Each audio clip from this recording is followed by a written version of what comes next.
You ever drive through a Michigan town, see the water shimmering through the trees and think, why doesn't everyone live here? That's New Baltimore, Michigan. It's one of those towns that sneaks up on you. Peaceful, waterfront views, a downtown that feels like it was designed for Saturday mornings and summer evenings, and a lifestyle that somehow balances calm and community. People talk a lot about the west side of the state for its lakes, but anyone who spent any time near Anchor Bay knows that New Baltimore has that same type of magic, just with a shorter drive and less traffic. New Baltimore sits in Macomb County right on the northern edge of Anchor Bay, which connects into Lake St. Clair. The city covers about 7 square miles, but what's cool is that roughly a third of the area is actually water. So yes, you could argue that New Baltimore is technically part land, part lake life. With a population of just over 12,000, it's that perfect in-between size. It's not tiny, it's not sprawling. You're about 30 to 40 minutes northeast of Detroit, around 20 minutes from Mount Clemens, and you can easily get to Chesterfield, Richmond, or even Port Huron for a day trip. It's positioned perfectly for people who want a slower pace without giving up the convenience. Oh, and if you're new here, I'm Andrew McManaman, a Michigan realtor who helps people move to, from, and within the state of Michigan. And today, I'm breaking down everything you need to know about New Baltimore: the location, the lifestyle, the home prices, the property taxes, the schools, and even a few things people don't always mention when they tell you how amazing it is to live here. Let's get into it. When you drive into New Baltimore, it gives off that relaxed coastal small town feel. The streets are clean, the storefronts are charming, and there's this constant sense that you're near the water even when you can't see it. The houses have that mix of Michigan personality. Some are old school lake cottages that have been passed down for generations, and the others are newer homes with massive decks, screened porches, and the kind of sunset views that make you late for dinner. The vibe here, somewhere between weekend getaway and why not live here full time. If you love being outside, you'll fit in instantly. Walter and Mary Burke Park sits right on Anchor Bay and is basically the heart of downtown. It's got a sandy swimming area, it's got picnic tables, a playground, and a boardwalk that gives you one of the best views in Macomb County. It's also one of those places that makes you forget you're less than an hour from Detroit. It's peaceful, it's scenic. Right nearby is Festival Park, which is home to local events and the city's big claim to fame, the annual Bayrama Fish Fly Festival. And yes, I said Fish Fly Festival. If you're new to Michigan, fish flies are these harmless, annoying little bugs that show up in June and cover everything for about a week or two. Instead of hiding from them, New Baltimore decided, you know what? Let's throw a party about this. There are parades, carnival rides, concerts, and even enough fried food to make you question your cholesterol, and see that on paper. It's chaotic in the best way possible. You've also got Maynard Memorial Park and Garrett's Nature Sanctuary, which offer green space for when you want a quieter, more natural setting. Garrett's is especially nice if you're into hiking or bird watching. It's peaceful, it's shaded, and full of trails. And for the golfers, you got Cedar Glen Golf Club, and it's just a short drive away with 27 holes, open fairways, and that grab a beer and lose a few golf balls kind of energy. Downtown New Baltimore itself is one of the biggest draws. It's small, but full of character at the same time. Think locally owned shops, boutiques, and restaurants that could hold their own against some of Metro Detroit's trendier neighborhoods. You have Finn's Eatery and Spirits is the downtown staple, serving up great seafood. You got the burgers, you got the cocktails with lake views that honestly make any meal 1,000 times better. The new Green Street Tavern is a newer addition, but it's already become a local favorite for its craft drinks and modern tavern feel. Then there's Bad Brad's Barbecue, a Michigan institution at this point. If you leave town without stopping there, you're doing yourself a severe disservice, especially if you like barbecue.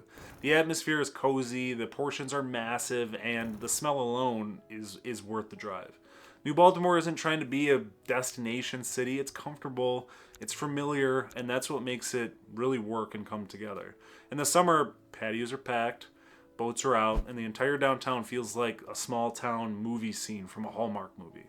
People stop and talk, kids run through the park, and music drifts over from whatever bar or live band is playing that night. It's easy, incredibly easy to see why people visit once and then start looking at real estate listings before they leave.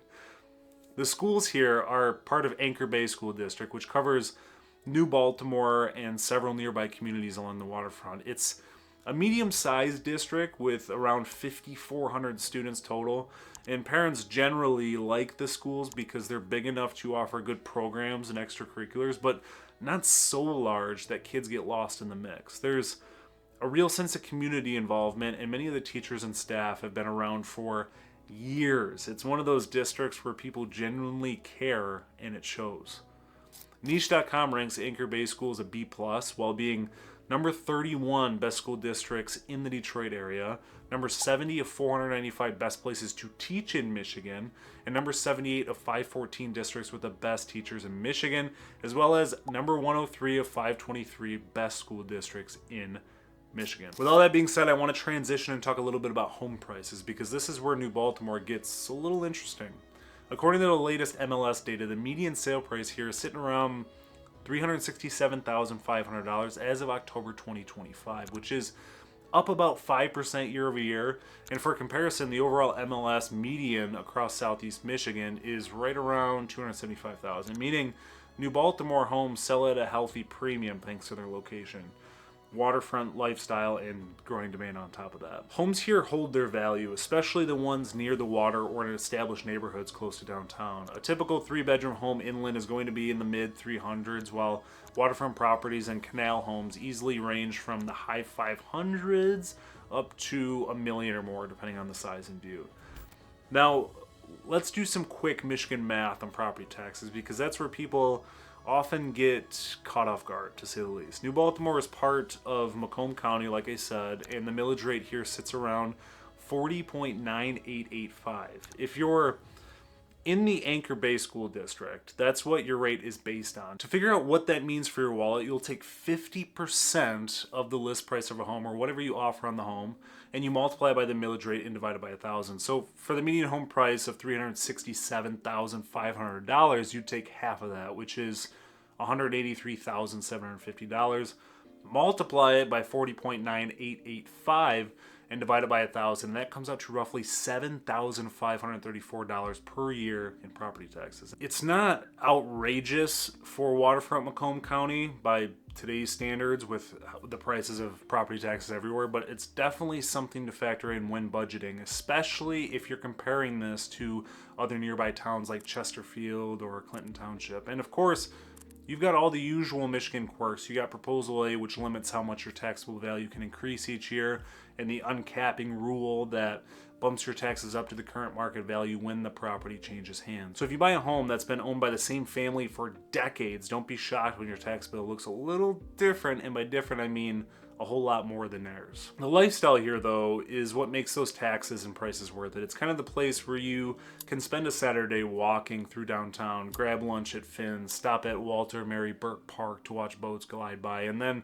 head to Bad Brad's Barbecue for dinner without ever needing to leave the city limits. It's scenic and just busy enough that you don't feel isolated. You get 4 extremely real seasons here, and each one feels extremely distinct, but there is some overlap for sure. Summers are unbeatable. You got boating, you got barbecues, festivals, and sunsets over Anchor Bay.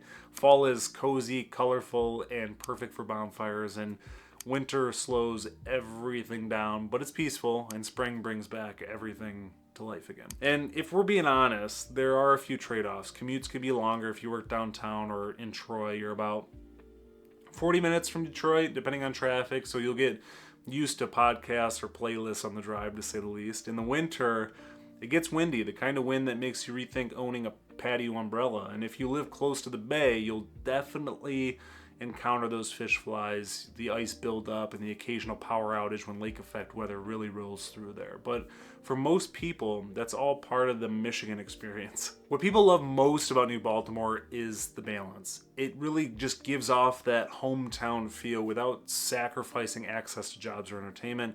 You can drive 20 minutes to a mall or Costco, but then come home to a place that feels like a vacation spot. If you're someone who's been dreaming about living near the water and don't want to pay $1 million for a fixer-upper or fight with tourists all summer, this might be your spot. You'll find everything from cozy starter homes to waterfront properties with private docks, all wrapped in a community that actually feels like it's growing with intention. So what are your thoughts on New Baltimore, Michigan? The home prices, the fact that the third of the city is literally water, or there's an entire festival celebrating fish flies every summer? Drop your thoughts in the comments below. I'm curious which part caught your attention. If you're thinking about moving to Michigan in one day or a billion, I help people do just that, and I'd love to help you too. My contact information's in the description, and I also linked the Living in Michigan newsletter down there, which includes updates, guides, and things I don't usually talk about here. Thanks for watching. Till next time.